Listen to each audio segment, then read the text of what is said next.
So you guys know I always go to Texas to get to Atlanta.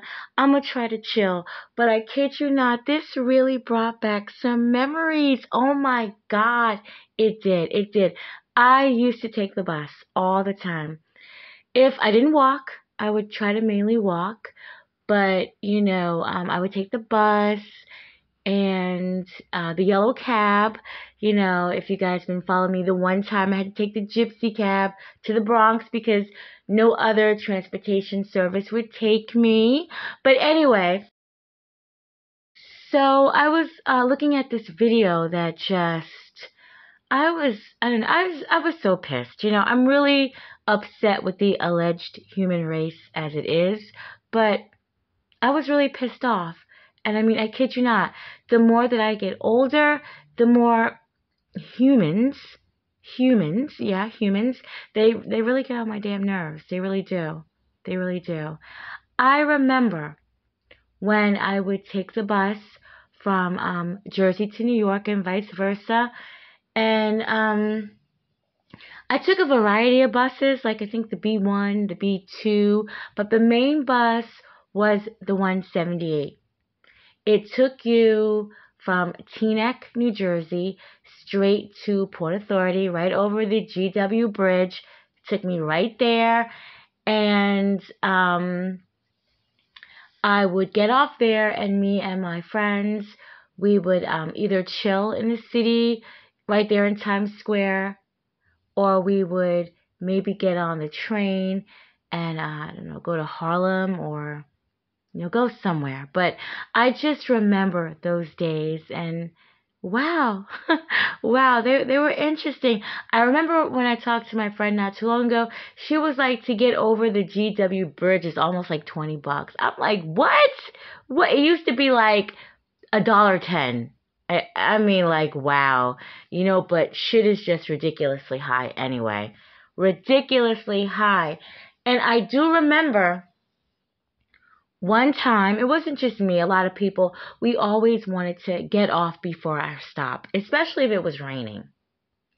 And, the bus driver would be like, I can't. And people would get mad, maybe cuss at him.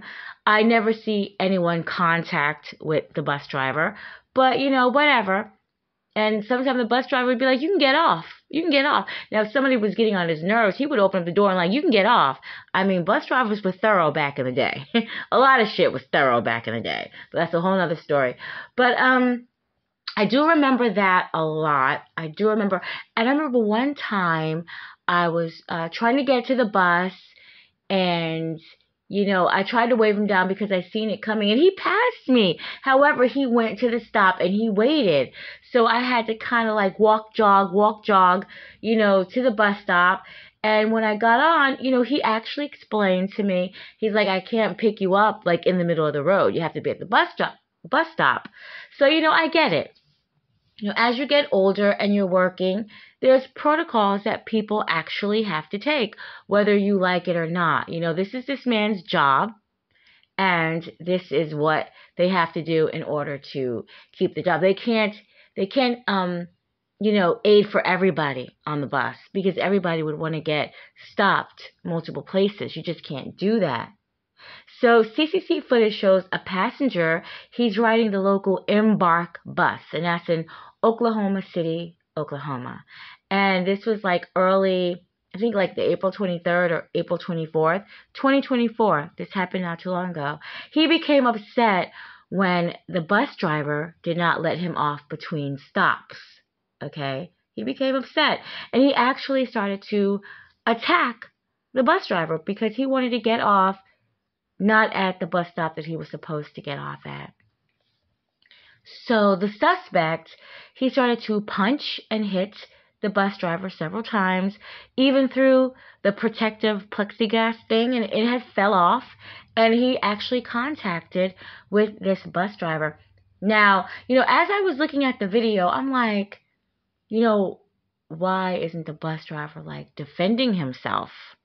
But he was actually still strapped in to the seatbelt, which was a good thing. And I didn't even realize that the bus was actually still moving. Now, I don't know if there was other passengers on the bus, but you do see somebody actually get out their seat and try to come to the aid, I guess, of the bus driver, at least trying to get the situation under control a little bit. And the bus actually crashes into a business. And again, thank goodness that that seatbelt was on, because the bus driver would have easily went through the windshield.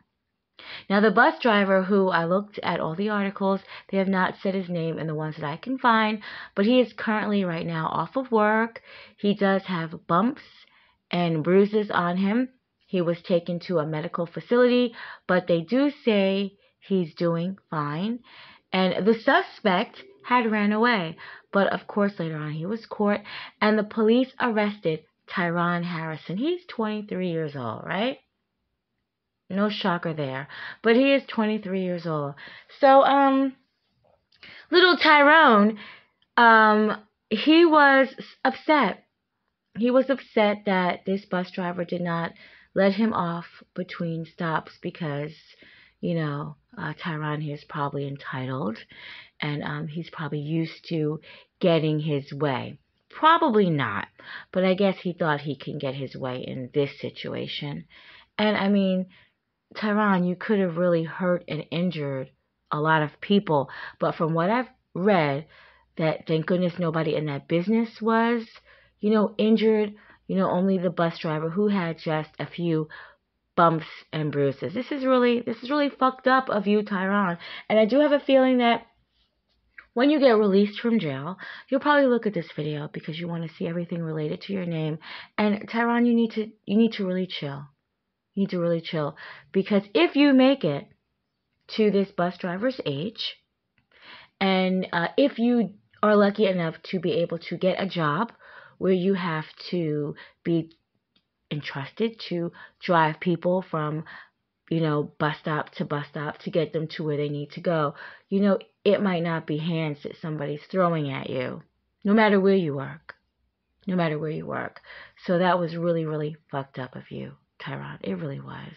And I'm so glad that this bus driver is okay. Somebody totally needs to do like a GoFundMe for this dude. I don't even know his name, because I would definitely have started one. Do like a GoFundMe so he could just chill for a little while and, just realize that, he overcame this. Just really screwed up. And that's another reason why I'm putting it on this mental health thing, because yeah, there's something going on here with this generation on a whole, but I can't cover that right now. But it's something definitely going on here. You can't be entitled. This man is just out there trying to make a living, probably a job that he really doesn't want to do. But he's making these ends meet, and Tyrone, no matter what, you have to respect it. You have to respect it. So, there you go.